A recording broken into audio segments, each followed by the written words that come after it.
Tuhan bersamamu. Dan bersama-Mu.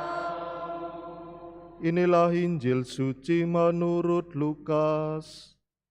Dimuliakanlah Tuhan. Pada suatu hari Sabat, Yesus datang ke rumah salah seorang pemimpin dari orang-orang Farisi untuk makan di situ. Semua yang hadir mengamat-amati dia dengan seksama.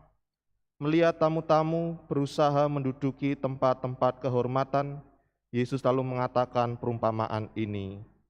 Kalau engkau diundang ke pesta perkawinan, janganlah duduk di tempat kehormatan, sebab mungkin orang itu telah mengundang seorang yang lebih terhormat daripada engkau. Supaya orang itu yang mengundang engkau dan dia, jangan datang dan berkata kepadamu, berikanlah tempat ini kepada orang itu. Lalu dengan malu engkau harus pergi, pindah ke tempat yang paling rendah. Tetapi apabila engkau diundang, duduklah di tempat yang paling rendah. Mungkin tuan rumah akan datang dan berkata kepadamu, sahabat, silakan duduk di tempat yang lebih terhormat. Dengan demikian engkau akan menerima hormat di depan mata semua orang yang makan bersamamu. Sebab siapa saja yang meninggikan diri akan direndahkan, dan siapa saja yang merendahkan diri akan ditinggikan. Lalu Yesus berkata juga kepada orang yang mengundang dia, apabila engkau mengadakan perjamuan siang atau perjamuan malam, janganlah engkau mengundang sahabat-sahabatmu, saudara-saudaramu, kaum keluargamu, atau tetangga-tetanggamu yang kaya, karena mereka akan membalasnya dengan mengundang engkau pula, dan dengan demikian engkau mendapat balasnya. Tetapi apabila engkau mengadakan perjamuan, undanglah orang-orang miskin, cacat, lumpuh, dan buta. Engkau akan berbahagia karena mereka tidak mempunyai apa-apa untuk membalas engkau. Sebab engkau akan mendapat balasannya pada hari kebangkitan orang-orang benar. Demikianlah sabda Tuhan. Terpujilah Kristus.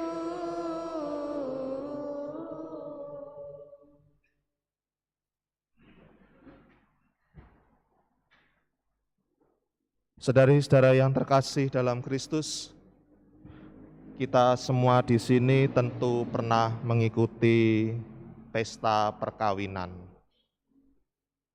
Dan siapakah yang datang dalam pesta perkawinan? Tentu kerabat, saudara, teman-teman dari yang berbahagia, pasangan suami istri itu, dan juga kenalan kerabat dari orang tua mereka. Dan suasana pesta itu tentu meriah, bahkan kalau bisa orang kemudian bisa duduk di depan atau dekat pengantin agar bisa melihat bagaimana kegembiraan yang dipestakan ini sungguh terpancar dan dapat ditangkap oleh undangannya. Saudara-saudara yang terkasih, itulah yang kemudian dapat kita rasakan dalam suasana pesta perkawinan.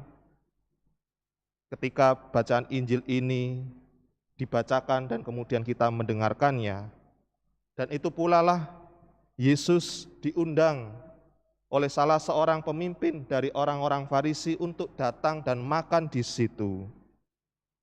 Dan ini yang kemudian menjadi sebuah hal yang penting, sebuah keterangan yang kecil yang nampaknya sederhana tetapi mempunyai makna yang dalam. Semua yang hadir mengamat-amati dia dengan seksama. Ternyata kedatangan Yesus ke rumah salah seorang pemimpin orang Farisi ini, banyak orang yang melihat Tuhan Yesus. Apa yang menjadi hal banyak orang mengamati Tuhan Yesus dengan kehadirannya adalah ternyata sepak terjang karya pelayanan Tuhan Yesus yang bekerja melayani orang miskin, orang yang sakit, dan selalu berkhotbah di mana-mana menjadi perhatian banyak orang. Sehingga dalam arti tertentu Yesus ketika diundang di situ merupakan orang yang penting atau orang yang terpandang dalam tanda petik, karena dia telah berusaha dalam karya pelayanannya melayani orang miskin dan orang sakit. Dan saat itulah bukan berarti dalam pesta perkawinan bagi Tuhan Yesus hanya makan-makan saja, tetapi di sini Tuhan Yesus masih bisa memberikan pengajaran kepada orang-orang di sekitarnya. Maka Tuhan Yesus memberikan sebuah perumpamaan kepada mereka, kalau engkau diundang ke pesta perkawinan, janganlah duduk di tempat kehormatan, sebab mungkin orang itu telah mengundang seseorang yang lebih terhormat daripada engkau. Apa artinya perumpamaan ini? Apakah orang kemudian kita bertanya-tanya, apakah kita tidak boleh orang itu duduk di tempat yang dia inginkan, sembari meskipun tuan rumah ini tidak mempersilahkan atau tidak mengkhususkan tempat tersebut? Tuhan Yesus semata-mata bukan secara harafiah mengatakan hal ini, tetapi dengan perumpamaannya ini, Tuhan Yesus mengajak mereka berpikir soal perjamuan surgawi yang akan mereka dapatkan ketika setelah hidup di dunia ini.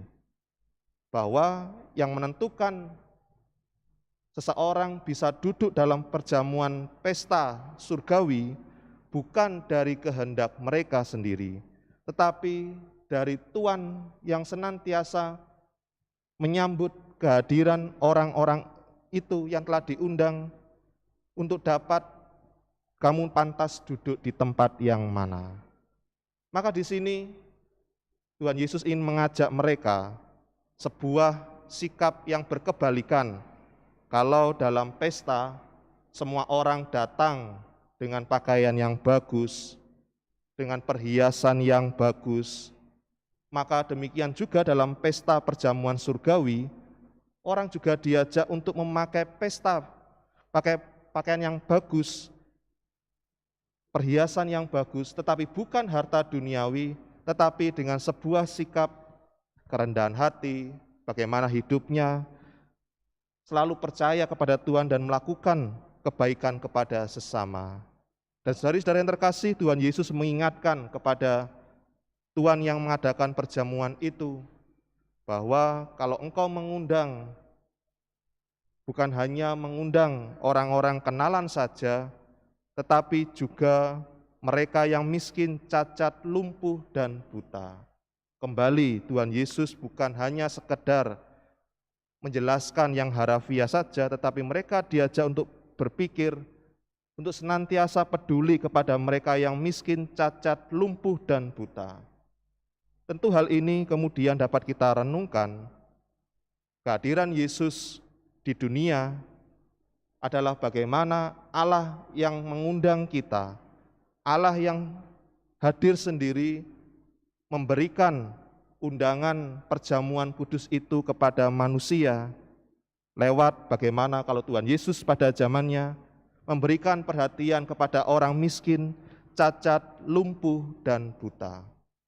Maka dengan demikian sebenarnya Allah mengundang siapapun untuk masuk pesta perjamuannya, asalkan orang itu mau datang kepadanya.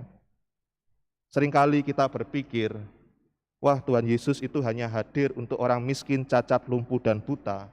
Tetapi dengan bacaan hari ini, kita disadarkan bukan hanya orang miskin dan lumpuh saja, yang cacat saja yang didatangi oleh Tuhan Yesus. Tuhan Yesus pun datang kepada salah satu pemimpin orang Farisi yang mengundang dia, yang artinya Tuhan Yesus tidak membedakan orang miskin, orang kaya, untuk menjadi perhatian dalam sasaran karya penyelamatannya. Semua orang diundang asalkan mereka mau datang kepadanya.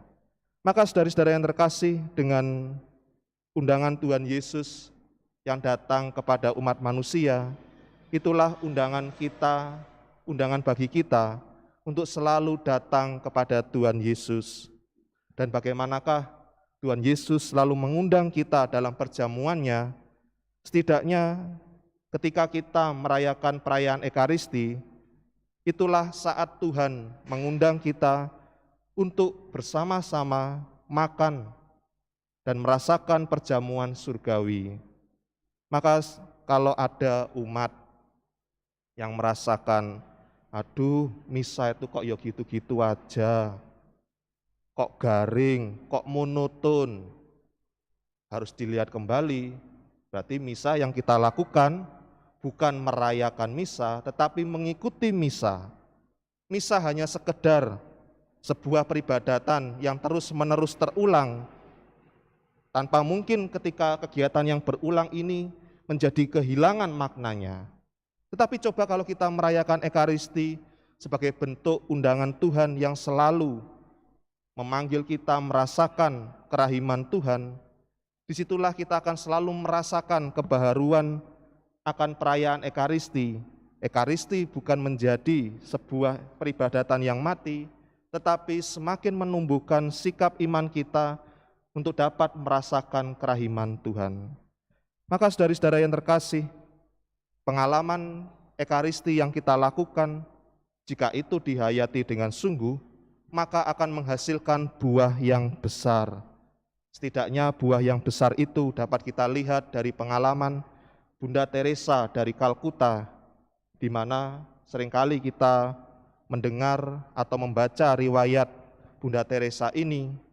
Ia adalah seorang suster misionaris yang peduli kepada mereka yang miskin di India.